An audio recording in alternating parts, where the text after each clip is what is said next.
بسم اللہ الرحمن الرحیم۔ السلام علیکم۔ آج تیسرا دن تھا مجھے یہاں بند ہوئے۔ میرے روز چیخنے چلانے کا کسی پر کوئی اثر نہیں پڑ رہا تھا۔ مسلسل رونے اور آوازیں لگانے کے باعث گلا سوکھ گیا تھا، گلے میں درد شروع ہو گیا تھا، لیکن کوئی کیسے کسی کو اتنی بڑی سزا دے سکتا تھا؟ میں تو سوچ سوچ کر نڈھال ہو رہی تھی، میں نے آخر کیا ہی کیا تھا جو مجھے ایسی سزا دی جا رہی تھی؟ ابھی میں انہی سوچوں میں گم تھی کہ تبھی ایک خاتون دروازہ کھولتی اندر داخل ہوئی۔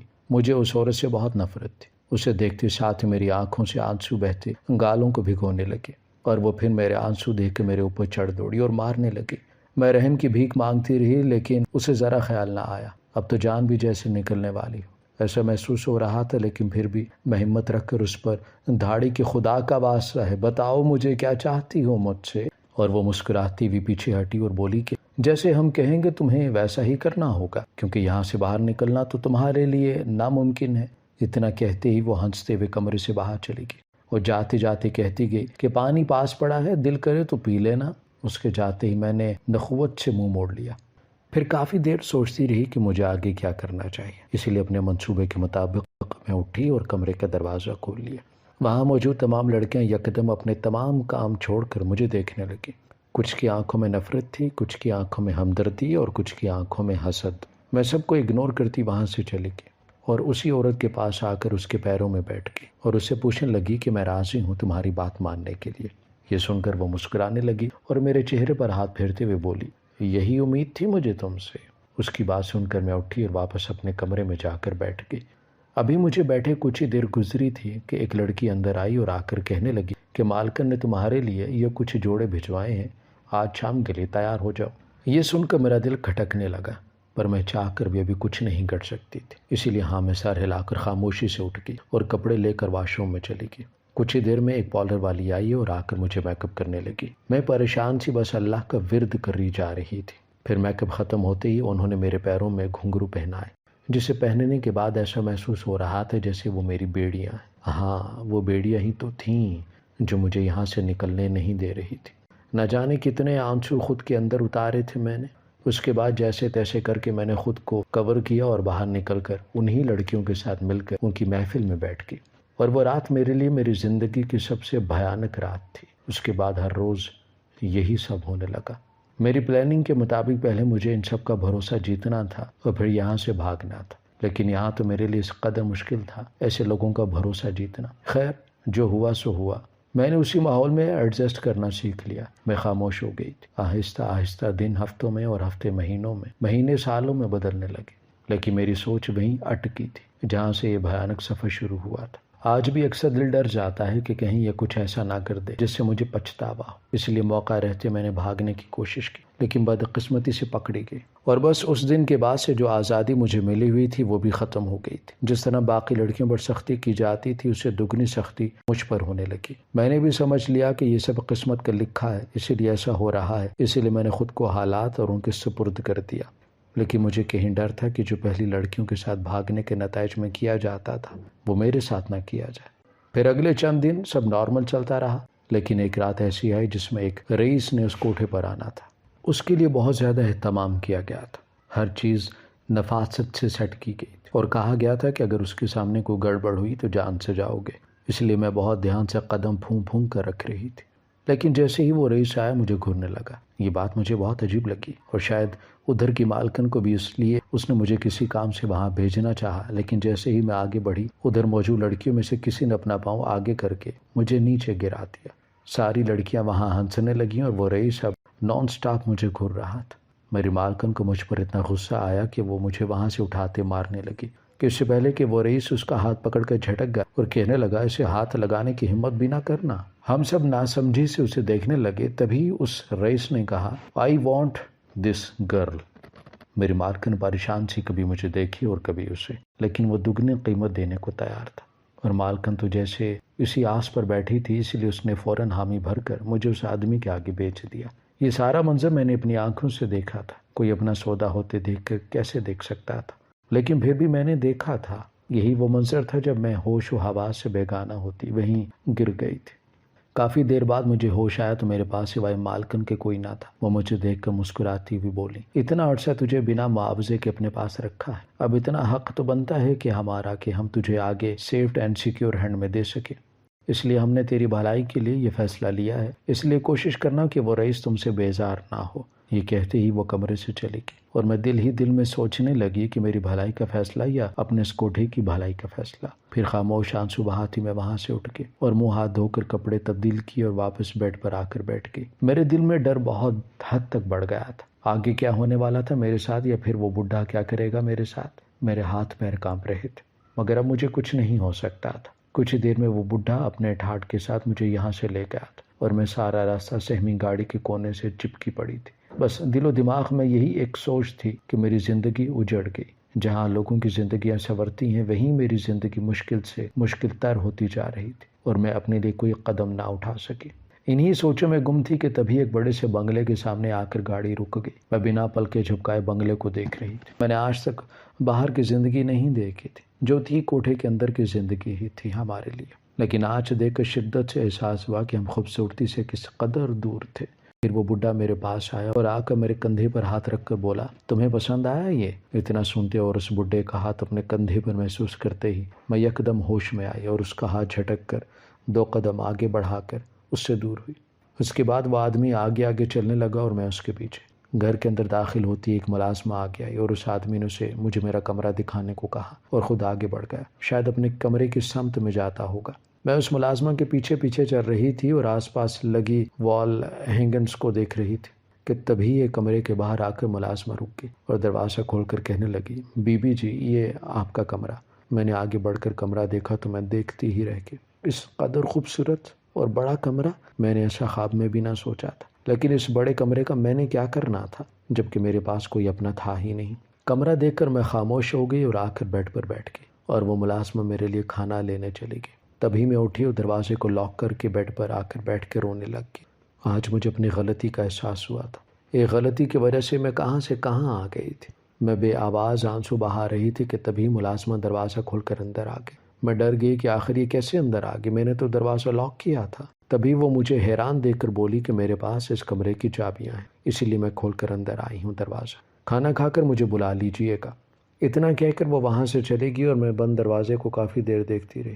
کمرے کو آنے والا راستہ مکمل بند تھا، لیکن اس طرف ایک کمرہ ایسا تھا جو کہ بند تھا۔ جب میں اس کمرے کو ہاتھ بڑھا کر کھونے لگی تھی تو وہ ملازمہ میرے ہاتھ پکڑ کر مجھے روکتے ہوئے بولی کہ یہاں جانے کی کسی کو بھی اجازت نہیں ہے۔ یہ سن کر اس وقت کو میں نے اس کی بات مان لی، مگر دل میں یہ تہیہ کر لیا کہ اب آئندہ کبھی موقع پاتے ہی میں اس کمرے میں جاؤں گی ضرور۔ لیکن اس وقت مجھے کچھ سمجھ نہیں آ رہا تھا، میں بس اس ملازمہ کی بات مان رہی تھی۔ وقت تو جیسے گزرنے کا نام نہیں لے رہا تھا۔ رات ہوئی تو معلوم ہوا کہ اس ملازمہ نے میرے ساتھ سونا ہے، اس لیے اپنے آنسو چھپاتی میں دوسری طرف بیٹھ کے منہ کرتے سونے لگی، لیکن نیند آنکھوں سے کوسوں دور تھی اور اپنے والدین کی یاد، نہ جانے انہوں نے اب تک مجھے ڈھونڈنے کی کتنی کوشش کی ہوگی۔ یہ ساری باتیں سوچتے کب آنکھ لگ گئی پتہ ہی نہیں چلا۔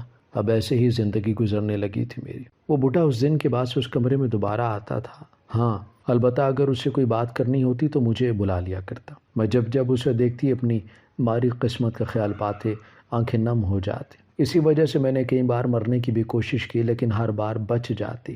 اس بار تو اس بڈھے نے میرے کمرے میں احتیاط کے لیے کیمرے لگوا دیے تھے، لیکن میں کسی سے بھی ڈرنے والی نہیں تھی۔ ایک دن تہجد کی نماز کا وقت تھا اور میں کمرے میں ہوتے ہوئے بھی مرنے کی کوشش کرنے لگی، لیکن تبھی کمرے کے باہر بیٹھی ملازمہ اونچی آواز میں تلاوت قرآن کرتی سنائی تھی۔ قرآن کی تلاوت سن کر میرا دل موم ہو گیا اور میں بھی اٹھ کر وضو کیا اور جائے نماز بچھا کر بیٹھ گئی اور مسلسل اللہ سے دعا کرنے لگی۔ مجھے یقین تھا آج نہیں تو کل کبھی تو میری دعا قبول ہوگی، اسی لیے میں پختہ ارادے سے اس بڈھے کے لیے بد دعائیں کرنے لگی۔ اس روز میں نے اللہ سے بہت دعائیں مانگی، اس سے اس کی مدد مانگی تھی میں نے، اور بے دھیانی میں ادھر جائے نماز پر ہی سو گئی۔ اگلی روز صبح جب میری آنکھ کھلی تو گھر میں ایک عجیب گہما گہمی سی تھی۔ میں سمجھ نہ سکی اور دوپٹہ اوڑھے کمرے میں باہر نکل آئی کہ تبھی وہ ملازمہ بھاگتی ہوئی مجھ تک آئی اور آ کر کہنے لگی، بی بی جی صاحب اس دنیا میں نہیں رہے۔ یہ سنتے ہی میرے پیروں سے زمین نکل گئی۔ ابھی رات کو دعا مانگی اور صبح قبول بھی ہو گئی۔ مجھے خوشی تھی کہ آج سے میں آزاد ہوں، لیکن کہیں نہ کہیں دکھ بھی تھا، کیونکہ یہی وہ آدمی تھا جو مجھے اس کوٹھے سے بچا کر لایا تھا۔ نہ جانے کس احساس کے تحت خود بخود میری آنکھوں سے آنسو نکلنے لگے۔ دیکھتے ہی دیکھتے تدفین کا معاملہ طے پا گیا اور یہ دن اسی سب میں نکل گیا۔ رات گھر سے عجیب وحشت ہونے لگی۔ میں نے بہت سونے کی کوشش کی مگر نیند میری آنکھوں سے کوسوں دور تھی۔ اگلے روز صبح ملازمہ اور کچھ لوگ مولوی کو پکڑ کر گھر لے آئے۔ میں خاموشی سے سب دیکھ رہی تھی، لیکن چونکہ تو تب جب انہی میں سے ایک مرد بولا کہ اس آدمی کی بیٹی تھی، اس کے نام اس کی جائیداد لگا دی۔ میں نہ سمجھی سے دیکھنے لگی اور میں کچھ بول پاتی اس سے ان لوگوں نے اس بڈھے کی ساری جائیداد۔ میرا نام نخبہ ہے اور میں اپنے والدین کی اکلوتی بیٹی ہوں۔ انہوں نے میری بہت اچھے سے پرورش کی اور مجھے اعلیٰ تعلیم دلائی، مگر قسمت کو کچھ اور ہی منظور تھا کہ جب میں صرف 12 سال کی تھی تب اپنے گھر والوں کو بغیر بتائے اسکول سے اپنے ایک دوست کے گھر چلی گئی۔ پہل تو سب کچھ بالکل ٹھیک چلتا رہا۔ انہوں نے مجھے کھلایا پلایا، اچھے سے بولی، لیکن کچھ ہی دیر گزری تھی کہ میری دوست کی ماں نے مجھے کمرے میں بند کر دیا اور شام میں بے ہوش کر کے کوٹھے پر لے گئی اور مجھے وہاں بیچ دیا۔ مجھے جب ہوش آیا تو کوٹھے کی مالکن نے میرے رونے پر مجھے بہت مارا، جس سے میں تڑپ کر رہ گئی۔ پھر جیسے جیسے میں بڑی ہونے لگی مجھے ڈر لگنے لگا، لیکن مالکن نے ایک بڈھے کے ساتھ مجھے بیچ دیا۔ میری زندگی اجڑ گئی۔ میں نے کئی بار مرنے کی کوشش کی۔ جب میرے کانوں تلاوت کی آواز پڑی، اس پوری رات میں نے تہجد میں اللہ سے مدد مانگی۔ اگلے دن آنکھ کھلی تو بڈھا مرا ہوا تھا اور لوگوں نے مجھے اس کی بیٹی سمجھ کر اس کی ساری جائیداد میرے نام کر دی۔ جب جائیداد کے کاغذات پر سائن کے لیے مولوی نے کاغذات آگے بڑھائے تو میں اسے دیکھ کر پڑھنے لگی، لیکن اس بڈھے کا نام پڑھ کر حیران ہونے لگی کہ میرے بھی ابا کا نام زاہد تھا اور اس بڈھے کا نام بھی زاہد ہی تو تھا۔ نام کوئی زیادہ خاص نہ تھا، عام نام تھا جو عموماً لوگوں کا پایا جاتا تھا، اس لیے میں نے زیادہ ریئیکٹ نہ کیا اور پیپرز پر سائن کر کے خاموشی سے اٹھ کر کمرے میں چلی گئی اور کمرے میں آ کر سوچنے لگی کہ اب کیا کرنا ہے۔ اسی لیے سب سے پہلے میں نے سوچا کہ اپنے ماں باپ کا پتہ لگاؤں گی، لیکن ان کو ڈھونڈوں گی کہاں؟ یہ میرے لیے آسان کام تو نہیں تھا۔ 12 سال پہلے کے مناظر میری آنکھوں سے دھندلا چکے تھے، کچھ بھی یاد تو نہیں تھا۔ میں نے اپنے دماغ پر بہت زور ڈالا کہ کسی طرح یاد آ جائے، مگر ایک دن سے یاد آنا ناممکن تھا، اسی لیے سکون سے سوچنے کا فیصلہ لیا۔ اور سکون تب آئے جب میں ناشتہ وغیرہ کر کے فارغ ہو کر آرام سے بیٹھتی، لیکن یہ سب کرنا مشکل تھا میرے لیے۔ مجھے اندر ہی اندر کہیں ڈر لگ رہا تھا۔ وہ رئیس بڈھا ایک اچھا بزنس مین بھی تھا اور سب مجھے اس کی جگہ اس کے بزنس کو بھی سنبھالنا تھا، اور ساتھ ساتھ اس گھر کی مالکہ بھی میں تھی۔ مجھے ابھی بہت کچھ کرنا تھا۔ اسی افراتفری میں یہ میرے ذہن سے نکل گیا کہ کچھ دیر پہلے میں کیا یاد کر رہی تھی۔ تھوڑی دیر بعد میں تیار ہوئی اور تیار ہو کر ڈائننگ ہال میں آ کر بیٹھ گئی کہ تبھی وہ ملازمہ بولی کہ بی بی جی، آپ وہ کمرہ چھوڑ کے گھر کے اندر والے کمروں میں سے کسی ایک کمرے میں رہ لیا کریں۔ لیکن میں نے صاف انکار کر دیا اور ادھر ہی رہنے کا فیصلہ کر لیا۔ کافی دن گزر گئے تھے اس سب میں۔ اس بڈھے کے مینیجر کے ساتھ مل کر میں نے بزنس میں ہولڈ کر لیا تھا اور ساتھ ہی گھر میں بھی اپنی پسند کی چینجنگ کروانا شروع کر دی تھی۔ لیکن ایک دن ایسا تھا جب میں ملازمہ کے ساتھ گھر کے کمروں کے بارے میں کوئی بات کر رہی تھی تو اس نے مجھے بتایا کہ کمرہ ایسا ہے جو سالوں سے بند ہے اور صاحب جی بھی اسے نہیں کھولنے دیا کرتے تھے۔ یہ سن کر میں پریشان ہوئی اور یاد آیا کہ ملازمہ اسی کمرے کی بات کر رہی ہے جو آتے ساتھ میں نے کھولنے کی کوشش کی تھی، اور اس نے مجھے بتایا تھا کہ اس کمرے کو کھولنے کی اجازت نہیں ہے۔ مجھے تجسس ہونے لگا اور ذرا سے بھی دیری کیے بغیر میں نے ملازمہ کو بلایا اور اس کمرے میں چلی گئی۔ جیسے ہی کمرے کا دروازہ کھلا تو دیکھا اس کمرے میں ایک ہلکی روشنی جل رہی ہے۔ مجھے تو کافی ڈر لگ رہا تھا، اسی لیے ملازمہ کو آگے کر دیا۔ وہ آگے جا کے لائٹ آن کر کے سائڈ ہوئی اور پھر میں اندر آ گئی تو دیکھا کمرہ صاف تھا، یعنی کوئی اس کمرے میں رہا کرتا تھا۔ اگر نہیں رہتا تھا تو کہ مسلسل اس کمرے کی صفائی تو لازمی کرتا ہوگا۔ مجھے بڑی حیرانگی ہوئی، تبھی آگے بڑھ کر میں نے ہر چیز کو چھو کر دیکھنے لگی۔ اتنے میں میرے پیچھے شاید دوپٹہ اٹکنے سے ایک فریم نیچے گرا اور ہم ایک دم ڈر گئے، لیکن مڑ کر دیکھا تو فریم دیکھ کر سکون ہوا۔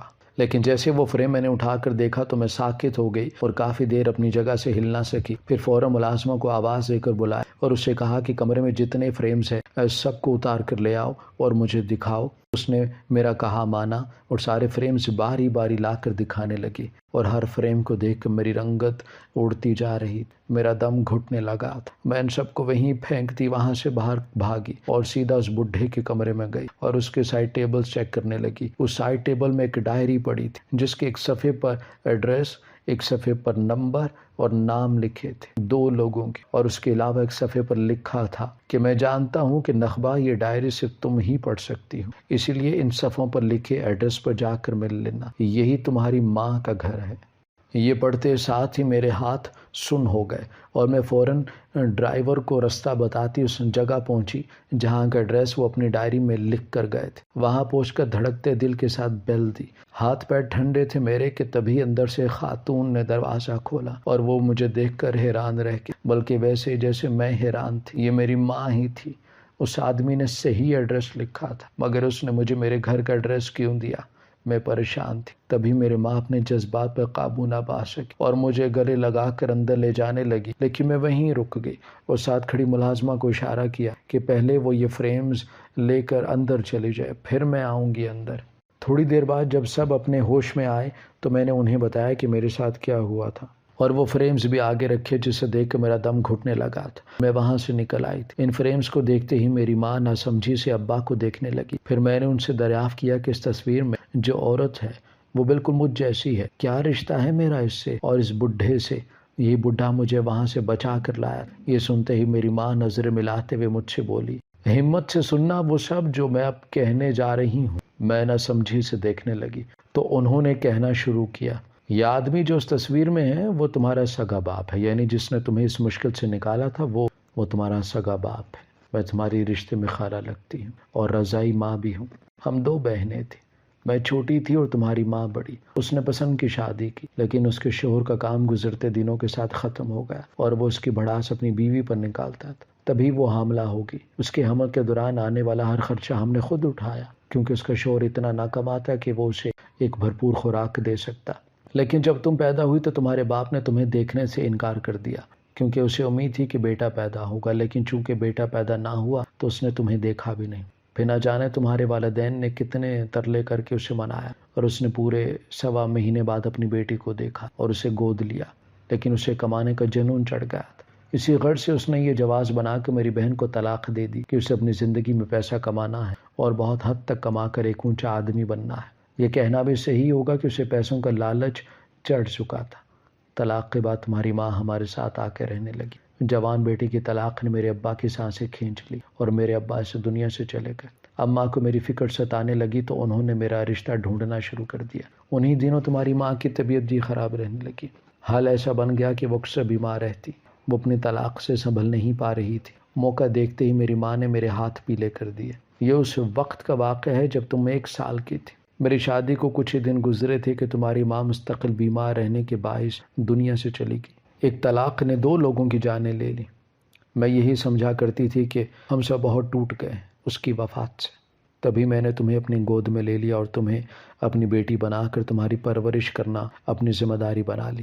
پہلے باپ چلا گیا جوان بیٹی کی طلاق سے، پھر بیٹی اپنے طلاق کا دکھ نہ سہ سکی، وہ بھی چلی گئی، اور ماں وہ اپنی جوان بیٹی کی میت دیکھ کر وہ بھی دنیا سے چلی گئی۔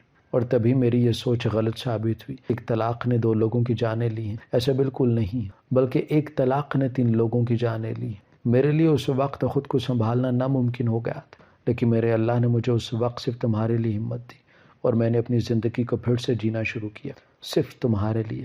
اسی لیے ہم نے تمہیں کبھی یہ سچ نہیں بتایا کہ کہیں تم اپنے بات سے نفرت نہ کرنے لگو، کیونکہ زندگی میں جب کبھی وہ تمہیں ملا وہ لازمی پہچان جاتا کہ تم اس کی بیٹی ہو، کیونکہ تم ہو بہو اپنی ماں سے ملتی ہو۔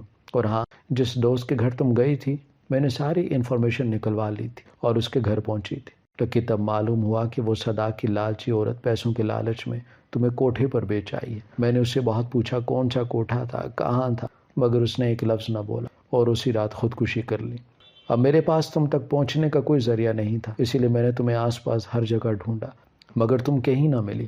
اسی لیے بس میں تمہارے لیے دعا ہی کر سکی اور کچھ نہ کر سکی۔ اور جس مرد نے تمہیں کوٹھے پر خریدا تھا وہ تمہارا باپ تھا، اور تم اپنے باپ کے گھر عزت سے رہی ہو، اسی لیے تمہیں رونے اور پریشان ہونے کی بھی ضرورت نہیں۔ اپنی ماں جیسی خالہ کی باتیں سن کر آج مجھے احساس ہو رہا تھا کہ میرے اللہ نے مجھے کیسے کیسے کہاں سے نکال کر کس کس سے ملوایا تھا، اور وہ کیسے مجھے حقائق تک لے کر آ گیا تھا۔ یہ میں سوچ بھی نہیں سکتی تھی۔ مجھے یاد پڑتا تھا کہ وہ آدمی جب جب میرے کمرے میں آتا اس کی آنکھوں میں اکثر آنسو ہوتے تھے، لیکن میں کبھی اس طے تک نہ پہنچ سکی کہ کیوں اس کی آنکھوں میں آنسو ہوتے۔ سارا منظر ایک دم سے نظروں کے سامنے گھومنے لگا تھا۔ کیسے جب میرا سگا باپ مرا بغیر کسی جذبے کے میری آنکھوں سے آنسو بہنے لگے تھے، کیوں میں آج تک اس آدمی کے ساتھ بدتمیزی نہ کر سکی، کیسے وہ مجھے اس کوٹھے سے نکال کر لایا تھا، کیسے اس نے مجھے حفاظت سے اپنے گھر میں رکھا، اور میری حفاظت کے لیے کیسے اس نے میری خالہ کے گھر جا کر ایڈریس وغیرہ لکھ کر رکھا۔ کیونکہ وہ جانتا تھا کہ میں بھول چکی ہوں گی۔ جیسا بھی تھا وہ میرا باپ تو تھا، اسی لیے ان کی طرف سے میں نے اپنی خالہ سے معافی مانگی اور انہیں اپنے ابا کے گھر میں لے آئی اور انہیں کہا کہ ایک عرصہ آپ لوگوں نے مجھے سنبھالا ہے، میری تربیت کی ہے، مجھے پڑھایا لکھایا ہے، اسی لیے اب کچھ آرام آپ دونوں بھی ڈیزرو کرتے ہیں۔ بس اس دن کے بعد سے ہم سب اس گھر میں مل کر رہنے لگے۔ میری خالہ خالو نے میرے ابا کو معاف کر دیا اور میرے خالو میرے ساتھ ابا کے بزنس کو سنبھالنے لگے، اور میں نے اس کوٹھے کو بھی بند کروا دیا ہے جہاں مجھے کتنے سال رکھا گیا تھا۔ ہماری ویڈیو اگر آپ کو پسند آئی ہے تو ضرور لائک کیجیے، اپنی رائے دینا چاہیں تو کمنٹس کیجیے، اچھی لگے تو شیئر کیجیے۔ اس کے ساتھ ساتھ اگر آپ نے ہمارا چینل سبسکرائب نہیں کیا تو ضرور کیجیے اور بیل آئیکن پر لازمی کلک کیجیے تاکہ ہماری ہر آنے والی ویڈیو آپ تک بر وقت پہنچ سکے۔